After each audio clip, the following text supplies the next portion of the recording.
Salut à vous tous, mes chers suiveurs. Pour rappel, la chaîne a été créée à l'origine pour diffuser ma musique, mais j'ai décidé de me diversifier en présentant aussi des collections d'albums.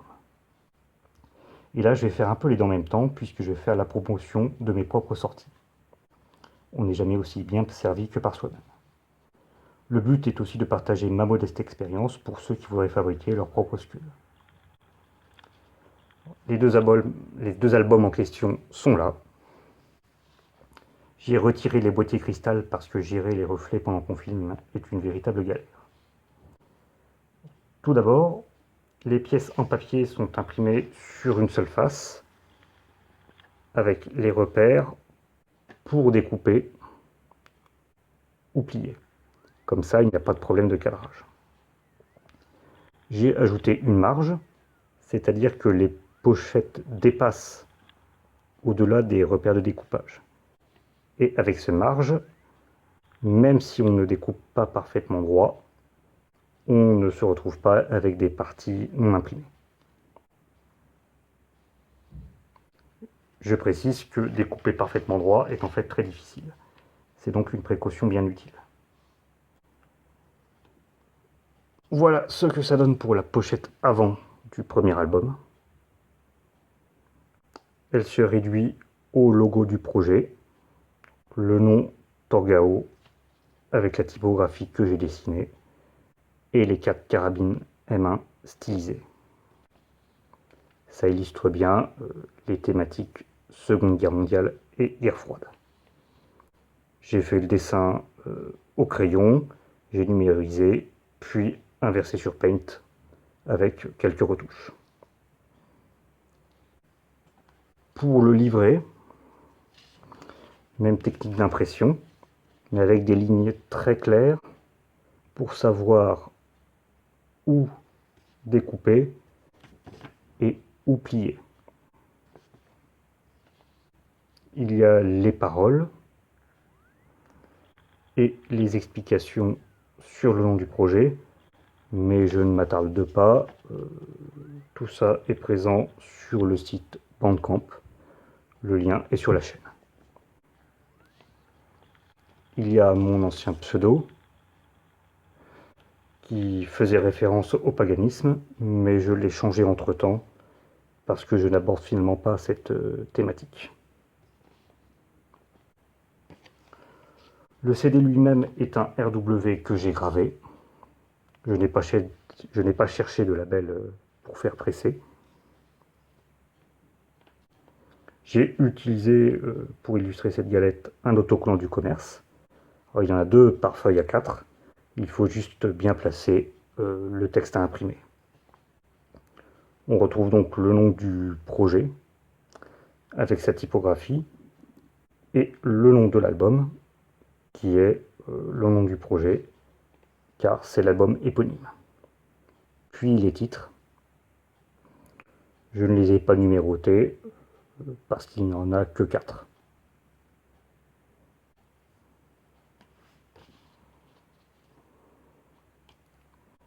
Ici, j'ai utilisé du gris pour les côtés,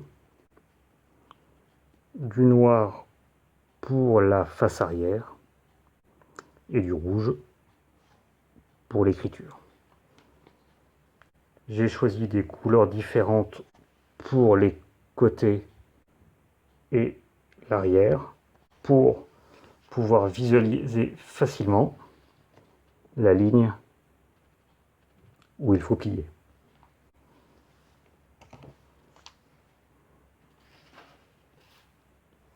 Mais si on la marque avec une ligne et qu'on plie avant de découper, ça va tout aussi bien. On retrouve à l'arrière le nom de l'album avec la liste des 4 titres. Et sur le côté,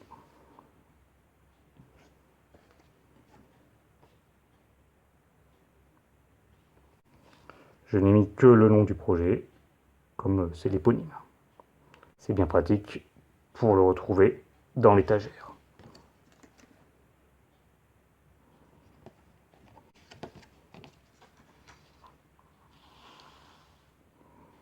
Et donc, le deuxième album reprend 3 des 4 titres du premier, avec une simple amplification parce que le son était un peu faible et loin de la saturation.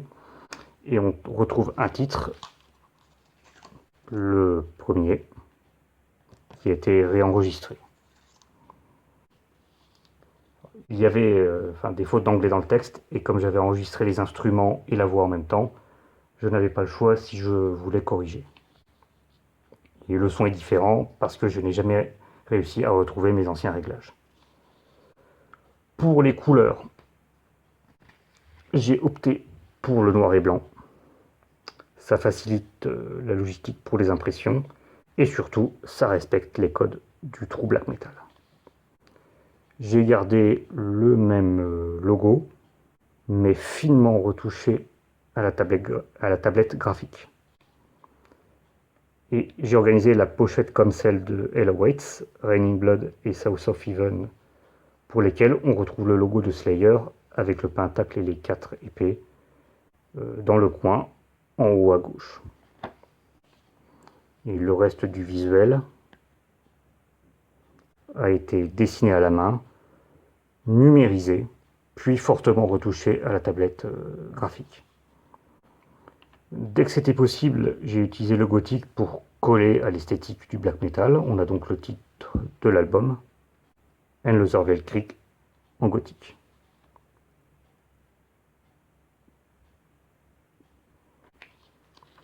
Le livret, avec les paroles et les explications, les paroles et les explications sur le nom du projet. Tout est disponible sur Bandcamp. J'ai dû écrire petit pour que ça tienne. J'ai donc évité le gothique pour que ça reste lisible. Passons au CD. Alors c'est encore un RW gravé. Et cette fois, j'ai utilisé une feuille A4 autocollante. J'ai donc imprimé en gris clair les cercles à découper et je les ai découpés avec une lame pointue. Et pour peu qu'on prenne son temps, ça donne un très bon résultat.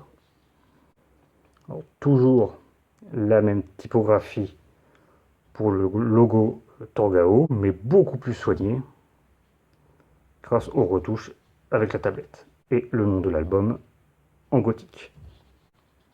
J'ai séparé symboliquement en 2 faces.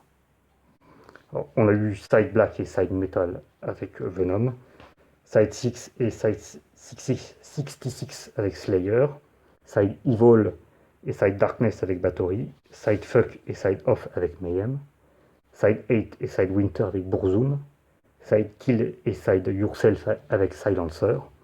Bon, difficile de rester original avec tout ça. J'ai donc opté pour Side Safe et Side Fire. Et là, comme il y a plus de pistes, je les ai numérotées pour qu'on puisse s'y retrouver. Sur le côté de l'album, on retrouve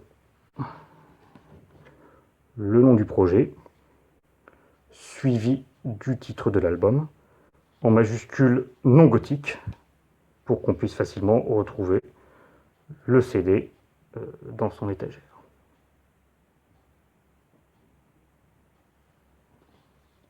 Et enfin, à l'arrière, on retrouve la séparation en face. Et on comprend que Side Safe et Side Fire font référence aux armes à feu, ce qui renforce le rapport à la guerre. Et en bas, mon nouveau pseudo, Neumann, comme le scientifique qui a travaillé sur le projet Manhattan, et qui derrière une façade débonnaire était un véritable misanthrope. Alors, voilà pour la présentation de la collection. Je vais simplement préciser que si vous achetez ces albums sur Bandcamp, c'est 3 € pour le premier et 8 pour le deuxième. Vous pourrez non seulement télécharger les titres en format Wave pour pouvoir graver vos propres galettes, mais vous aurez également accès aux fichiers PDF à imprimer pour fabriquer le reste de l'album. Et n'oublions pas la conclusion, soutenez la scène black metal.